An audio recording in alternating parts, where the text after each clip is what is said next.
25 वर्षों के शासनकाल में कृषि क्षेत्र में, महिलाओं की सुरक्षा के विषय में, रोजगार देने में, शिक्षा व्यवस्था में और उड़ीसा के सांस्कृतिक गौरव की रक्षा करने में भारतीय बीजू जनता दल पूरे तरीके से उनकी सरकार विफल रही है।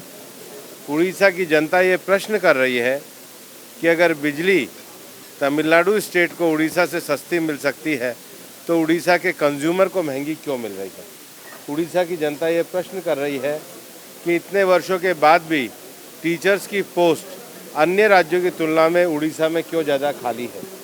उड़ीसा की जनता ये प्रश्न कर रही है कि आखिर क्या कारण है कि कालिया जैसी योजना में बेनिफिशियरी की संख्या लगातार कम हो रही है। उड़ीसा की जनता ये प्रश्न कर रही है कि प्रधानमंत्री आवास योजना में इतना घपला क्यों है।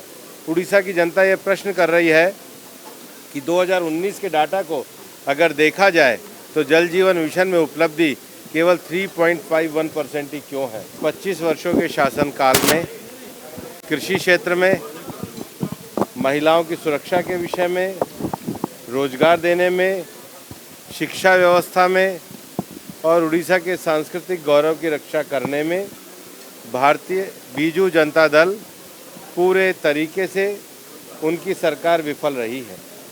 उड़ीसा की जनता ये प्रश्न कर रही है कि अगर बिजली तमिलनाडु स्टेट को उड़ीसा से सस्ती मिल सकती है तो उड़ीसा के कंज्यूमर को महंगी क्यों मिल रही है।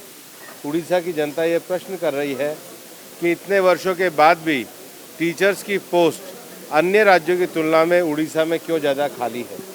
उड़ीसा की जनता ये प्रश्न कर रही है कि आखिर क्या कारण है कि कालिया जैसी योजना में बेनिफिशियरी की संख्या लगातार कम हो रही है। उड़ीसा की जनता ये प्रश्न कर रही है कि प्रधानमंत्री आवास योजना में इतना घपला क्यों है।